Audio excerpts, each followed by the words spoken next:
Chỉ một nhịp thở cơ khí nặng nhọc, đều đặn vang lên trong màn đêm tĩnh lặng, cũng đủ để làm đóng băng dòng máu của bất kỳ chiến binh dạn dĩ nào trong dải ngân hà.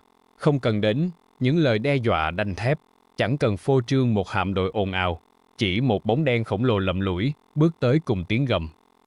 Xé toạc không gian của thanh kiếm ánh sáng đỏ rực cũng đủ biến hắn thành hiện thân của sự chết chóc tuyệt đối. Thế nhưng, lịch sử thường phũ phàng và xót xa trước khi trở thành cơn ác mộng tột, cùng mang tên Darth Vader, cánh tay phải tàn bạo của đế chế Galactic, kẻ đứng dưới một người, nhưng gieo rắc nỗi kinh hoàng cho hàng tỷ sinh linh. Hắn từng là niềm hy vọng rực rỡ nhất của ánh sáng. Hắn từng là người được chọn, được vũ trụ khắc tên với sứ mệnh thiêng liêng, tiêu diệt phe Sith và mang lại sự cân bằng cho thần lực. Vậy mà trớ trêu thay, chính đôi bàn tay được kỳ vọng sẽ cứu rỗi dải ngân hà ấy, cuối cùng lại tự tay bóp nát vinh quang của các Jedi, nhấn chìm toàn bộ trật tự vũ trụ vào kỷ nguyên tăm tối nhất. Chào mừng anh em đã quay trở lại với trạm không gian nghiện phim viễn tưởng. Hôm nay, hãy cùng nhau lật mở tệp hồ sơ đen tối, bi tráng và đẫm nước mắt bậc nhất trong toàn bộ lịch sử Star Wars. Chúng ta sẽ cùng nhau giải mã tường tận về nguồn gốc, hành trình sa ngã đầy ám ảnh và sức mạnh thực sự của vị chúa tể Sith vĩ đại nhất, Darth Vader. Hắn thực chất sở hữu bộ kỹ năng hủy diệt đáng sợ đến mức nào?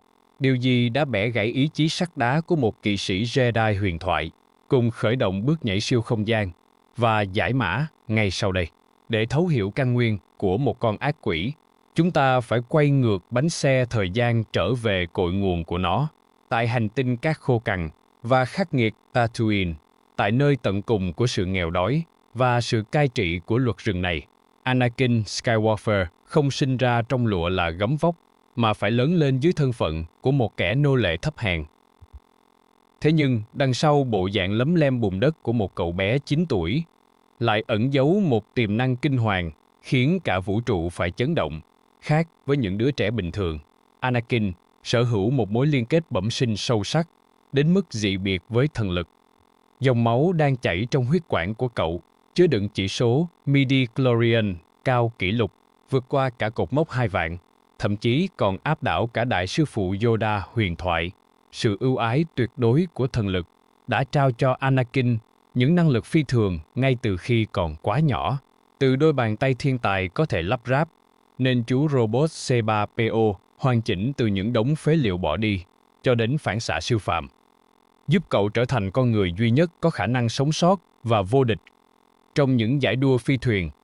Pod Racing tử thần khét, tiến bậc nhất giải ngân hà. Nhưng bánh răng định mệnh của Anakin chỉ thực sự xoay vần khi cậu có cuộc gặp gỡ lịch sử với bậc thầy Jedi Qui-Gon Jinn, nhận ra nguồn sức mạnh cuồn cuộn chưa từng có bên trong cậu bé nô lệ.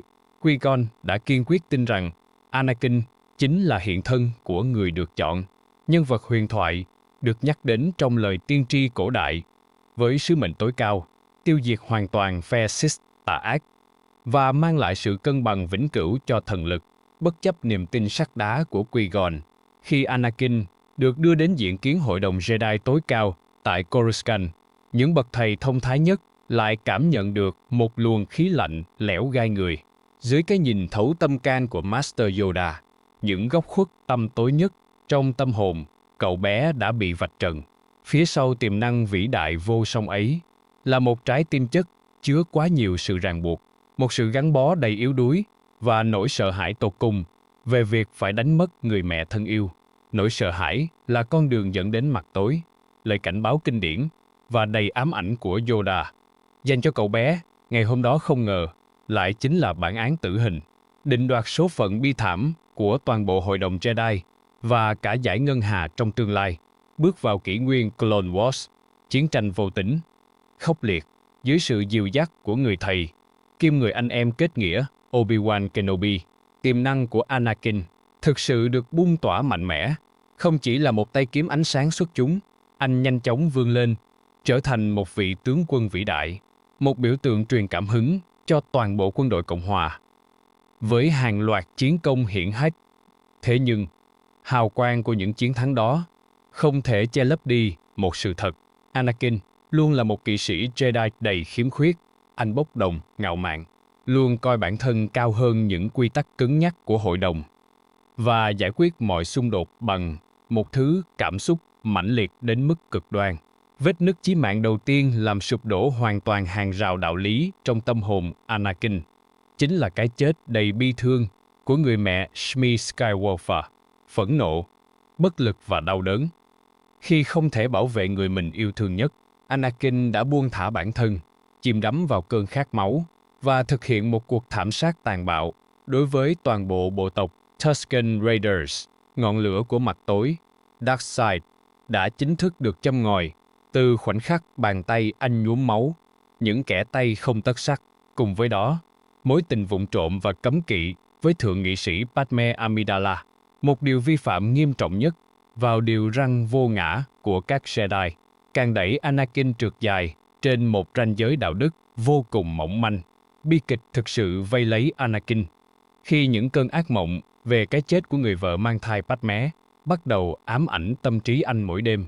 Vết thương từ việc mất mẹ khiến anh trở nên hoang tưởng và tuyệt vọng bám víu vào mọi cách để giữ lấy mạng sống cho Padme. Và ngay tại thời khắc tâm lý yếu mềm nhất đó, một bậc thầy thao túng vĩ đại đã vươn chiếc vòi bạch tuộc tàn độc của mình ra. Thủ tướng Palpatine, hay chính là chúa tể Sith Darth Sidious, nắm bắt được tử huyệt cảm xúc của Anakin. Palpatine không dùng gươm đao để đánh bại anh, mà dùng nọc độc tâm lý để phá nát anh từ bên trong. Gã nhồi sọ chàng kỵ sĩ trẻ bằng những lời hứa hẹn ma quỷ về thứ quyền năng của mặt tối, có thể thao túng sinh tử, vẽ ra một viễn cảnh nơi chỉ có sức mạnh của phe Sith mới đủ khả năng cứu vớt Padme khỏi bàn tay của tử thần, rơi vào hố sâu của sự tuyệt vọng và mất niềm tin hoàn toàn vào sự bảo thủ của hội đồng Jedi. Anakin đã tự tay chặt đứt sợi dây liên kết cuối cùng với ánh sáng, chính thức quỳ gối tuyên thệ trung thành và khoác lên mình danh xưng hắc ám Darth Vader. Và khi ranh giới đã bị phá vỡ, sự sụp đổ của một vũ trụ hòa bình diễn ra nhanh như một cái chớp mắt. Đỉnh điểm của chuỗi bi kịch đẫm máu này chính là sắc lệnh 66, Order 66, khét tiếng. Dưới mệnh lệnh của hoàng đế, Darth Vader đã dẫn đầu đội quân Clone hành quân vào đền Jedi, lạnh lùng tàn sát tất cả những đồng tu của mình, kể cả những đứa trẻ Padawan vô tội nhất. Bàn tay của người được chọn, giờ đây, đã nhúng trọn vẹn vào biển máu. Mọi thứ được định đoạt bằng trận tử chiến kinh điển, rực lửa và đau đớn nhất lịch sử tại hành tinh dung nham Mustafar, nơi anh phải đối đầu sinh tử với chính người thầy Obi-Wan Kenobi, bị mù quáng bởi sự thù hận và kiêu ngạo. Vader đã nhận lấy một cái giá cực kỳ thảm khốc, cơ thể bị thiêu rụi bởi dung nham nóng bỏng, tứ chi bị chém đứt lìa. Darth Vader đã hoàn toàn chết đi về mặt thể xác và linh hồn, để rồi tái sinh một lần nữa, trong hình hài nửa người, nửa máy lạnh lẽo, giam mình vĩnh viễn trong bộ giáp. Duy trì sự sống đầy uất hận, rũ bỏ đi hình hài phàm trần yếu đuối, sự tái sinh từ đống tro tàn và dung nham nóng bỏng tại Mustafar đã biến Darth Vader thành một cỗ máy giết người hoàn hảo, một thứ vũ khí tối thượng đáng sợ nhất mà đế chế Galactic từng sở hữu. Nỗi đau đớn tột cùng cả về thể xác lẫn tinh thần không hề làm Vader gục ngã. Ngược lại, nó trở thành một lò phản ứng vô tận, cung cấp nguồn nhiên liệu hắc ám khổng lồ nuôi dưỡng thần lực. Dark Side of the Force, bên trong hắn, nhắc đến quyền năng thần lực của Vader, cả dải ngân hà đều phải rùng mình trước. Ngón đòn mang tính biểu tượng, bóp cổ bằng thần lực, Force Choke, không cần phải chạm tay vào nạn nhân, không cần sử dụng bất kỳ loại vũ khí hữu hình nào. Hắn có thể từ từ bóp nát thanh quản và rút cạn sự sống của bất kỳ kẻ nào dám làm mình phật ý. Độ bá đạo của kỹ năng này đạt đến cảnh giới viễn tưởng tối cao khi Vader có thể đoạt mạng các vị tướng lĩnh cấp cao của đế chế từ khoảng cách hàng năm ánh sáng chỉ thông qua một cuộc gọi 3 chiều hologram. Khả năng thao túng vật chất của hắn cũng bạo liệt không kém. Vader có thể dễ dàng xé toạc các bức tường kim loại siêu cứng, nhấc bổng và ném những cỗ máy khổng lồ, hay thậm chí bóp nát một phi thuyền đang cất cánh chỉ bằng một cái siết tay đầy tàn bạo. Không dừng lại ở những đòn vật lý, thần lực hắc ám còn ban cho hắn khả năng ngoại cảm tàn độc, thâm nhập và xé toạc rào cản tâm trí của đối thủ để khai thác những nỗi sợ hãi thầm kín nhất, đánh gục họ ngay từ bên trong, bị cướp đi sự linh hoạt và tốc độ nhào lộn hoa mỹ của tuổi trẻ, phong cách chiến đấu bằng kiếm ánh sáng, Sub-Burst của Vader, buộc phải tiến hóa để thích nghi với cơ thể mới. Hắn từ bỏ những động tác bay nhảy để rèn giũa và đưa kỹ thuật Form V, T-Gemso, biến thể lên một cảnh giới tối thượng hoàn toàn mới. Lối đánh của Vader giờ đây dựa trọn vẹn vào sức mạnh vật lý cơ khí áp đảo và sự dứt khoát đến lạnh người, từng nhát chém. Đặc biệt là những cú vung kiếm búa tạ bổ từ trên xuống, mang theo một khối động năng nặng nề vô song, không hề có bất kỳ một động tác thừa thãi nào nhằm tối ưu hóa thể lực và che đậy sự thiếu linh hoạt của bộ giáp. Hắn lầm lũi tiến lên, dồn ép và đập nát mọi thế phòng thủ của đối phương bằng sức mạnh thuần túy. Đứng trước thanh kiếm đỏ rực của Vader, đối thủ chỉ có hai lựa chọn: lùi bước trong tuyệt vọng hoặc bị nghiền nát, tan tành. Sẽ là một thiếu sót vô cùng lớn trong tệp hồ sơ này nếu không mổ xẻ đến thứ khí tài tạo nên diện mạo kinh điển của hắn, bộ giáp duy trì sự sống, Vader's Armor. Về mặt bản chất, đây là một phòng hồi sức cấp cứu di động, nhưng đồng thời cũng là một nhà tù tăm tối, giam cầm hình hài tàn tạ của Anakin Skywalker. Cấu tạo của bộ giáp liên tục ghim những mũi kim thiết bị vào da thịt. Hệ thống hô hấp luôn tạo ra sự ngột ngạt, nhức nhối. Lão hoàng đế xảo quyệt Palpatine đã cố tình thiết kế nó như vậy để Vader phải sống chung với những cơn đau thể xác vĩnh cửu, từ đó chuyển hóa sự thù hận thành sức mạnh cho mặt tối. Tuy nhiên, xét dưới góc độ chiến tranh, bộ giáp đen nguyên khối này lại là một cỗ xe tăng thực thụ, được rèn từ những siêu hợp kim như Durasteel và Obsidian. Nó đóng vai trò như một tấm khiên bọc thép, chống đỡ các đòn blaster, chống cháy, điều áp sinh tồn trong cả môi trường chân không ngoài vũ trụ. Đồng thời, hệ thống thủy lực, piston, cơ khí tích hợp bên trong các khớp nối giúp khuếch đại sức mạnh cơ bắp của Vader lên gấp hàng chục lần so với người bình thường. Và cuối cùng, tài năng thiên bẩm từ cậu bé vô địch giải đua pod racing tại hành tinh cát Tatooine năm xưa chưa bao giờ lụi tắt khi ngồi sau khoang lái của chiếc chiến đấu cơ T-Advance S1 chuyên dụng. Darth Vader tiếp tục khẳng định vị thế của một phi công siêu đẳng, một con quái vật thực sự thống trị trên bầu trời, khả năng kết nối sâu sắc với thần lực, mang đến cho hắn những pha xử lý nhào lộn, luồn lách ở tốc độ bẻ gãy mọi định luật vật lý, cùng độ chính xác khi ngắm bắn vượt xa mọi hệ thống radar, khóa mục tiêu tối tân nhất. Khán giả yêu điện ảnh chắc chắn đã từng nổi da gà khi chứng kiến cảnh tượng bóng đen tử thần này.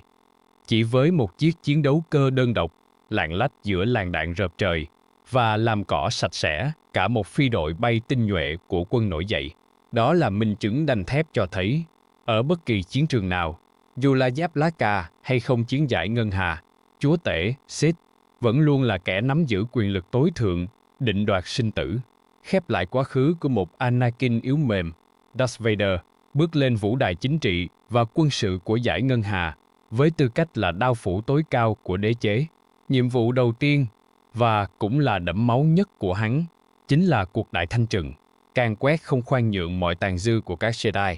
Còn sống sót sau sắc lệnh 66, nỗi khiếp đảm về triều đại kinh hoàng này được khắc họa rùng rợn, nghẹt thở và mãn nhãn nhất qua phân cảnh hành lang chật hẹp trong đoạn cuối bom tấn điện ảnh Rogue One. Bóng tối bao trùm, tiếng thở cơ khí dồn dập vang lên, và rồi thanh kiếm đỏ rực bật sáng. Hắn lầm lũi tiến bước, chém văng mọi chướng ngại, gạt văng hỏa lực và dùng thần lực ghim chặt những người lính nổi dậy lên trần nhà như những con búp bê vải vô tri. Sự bất lực tột cùng của quân kháng chiến trước cỗ máy giết người vô cảm đó đã khắc sâu hình tượng Vader, trở thành một cơn ác mộng tàn bạo, áp đảo tuyệt đối bậc nhất màn ảnh rộng. Thế nhưng, bóng tối, dù có sâu thẳm đến đâu, cũng không thể nuốt chửng hoàn toàn tia sáng hy vọng. Sự xuất hiện bất ngờ của chàng phi công trẻ tuổi, Luke Skywalker, giọt máu ruột thịt bị che giấu năm xưa, đã làm rung chuyển tận gốc rễ vương triều hắc ám. Cuộc chạm trán định mệnh giữa hai cha con tại thành phố mây, Cloud City, không chỉ là một màn giao kiếm đỉnh cao, mà còn là nơi ra đời của câu thoại gây chấn động, làm thay đổi mãi mãi diện mạo của văn hóa đại chúng toàn cầu. No, I am your father. Không, ta chính là cha của con. Lời thú nhận tàn nhẫn, nhưng mang sức nặng ngàn cân ấy, đã mở ra một vết nứt thẳm sâu trong khối kim loại lạnh lẽo của Vader, từ từ đánh thức phần nhân tính mỏng manh, tưởng chừng đã bị vùi lấp vĩnh viễn dưới lớp tro tàn. Mustafar, đỉnh điểm của bản hùng ca bi tráng này, diễn ra trên trạm không gian tử thần Death Star 2, đứng lặng lẽ chứng kiến hoàng đế Palpatine điên cuồng giật những tia sét thần lực tàn độc, đầy đọa đứa con trai duy nhất đang quằn quại trong đau đớn và không ngừng cất tiếng gọi cha ơi. Bức tường thành kiên cố của mặt tối bên trong Vader đã hoàn toàn sụp đổ, không còn là một tay sai vô hồn phục tùng mệnh lệnh. Kỵ sĩ Jedi Anakin Skywalker đã thực sự trỗi dậy bằng tất cả sức tàn và một tình yêu phụ tử vĩ đại, vượt lên trên mọi sự thù hận. Anh nhấc bổng gã bạo chúa Palpatine và ném thẳng xuống lõi lò phản ứng hạt nhân đang rực cháy. Khoảnh khắc hoàng đế bị tiêu diệt cũng là lúc sấm sét tan phá hệ thống duy trì sự sống của bộ giáp. Anakin gục ngã, nhưng linh hồn anh, sau nhiều thập kỷ đọa đầy, cuối cùng cũng được giải thoát. Anh đã hoàn thành trọn vẹn lời tiên tri. Người được chọn đầy muộn màng, tận tay tiêu diệt mầm mống phe Sith, mang lại sự cân bằng cho thần lực bằng cách đánh đổi chính mạng sống của mình. Dưới lớp mặt nạ gớm ghiếc cuối cùng được tháo bỏ, người ta không còn thấy một chúa tể hắc ám đáng sợ, mà chỉ thấy ánh mắt hiền từ, thanh thản đầy nước mắt của một người cha đang cố gắng nhìn con trai mình bằng đôi mắt thật sự lần cuối trước khi tan biến vào cõi vĩnh hằng. Có thể nói, Darth Vader không chỉ đơn thuần là một ác nhân vĩ đại bậc nhất, mà còn là hiện thân hoàn hảo cho ranh giới mỏng manh giữa ánh sáng và bóng tối, giữa tình yêu vô bờ bến và sự cuồng tín đến mù quáng. Bi kịch của Anakin Skywalker chắc chắn sẽ mãi là một trong những câu chuyện vĩ đại và ám ảnh nhất mà lịch sử điện ảnh từng sản sinh. Vậy sau khi cùng nhau lật mở tệp hồ sơ này, anh em đánh giá thế nào về sức mạnh và hành trình thăng trầm của chúa tể Vader? Hãy thử đặt ra một giả thiết khét lẹt. Nếu như tại trận tử chiến rực lửa trên Mustafar, Anakin đánh bại được Obi-Wan Kenobi và không hề bị tàn phế, liệu sức mạnh của anh ta sẽ còn tiến xa đến mức nào, có đủ sức lật đổ luôn cả Palpatine để xưng vương độc tôn toàn dải ngân hà hay không? Hãy để lại bình luận phân tích cùng những góc nhìn sắc bén của anh em ngay phía dưới để chúng ta cùng nhau đàm đạo nhé. Và đừng quên, nếu video giải mã hồ sơ Sith Lord này đã thực sự chạm đến cảm xúc của anh em, hãy nã một phát đạn thật mạnh vào nút like, đập nát nút subscribe và bật chuông thông báo để đồng hành cùng nghiện phim viễn tưởng trong những dự án giải mã lore hoành tráng tiếp theo. Xin chào và hẹn gặp lại anh em ở chiến trường kế tiếp.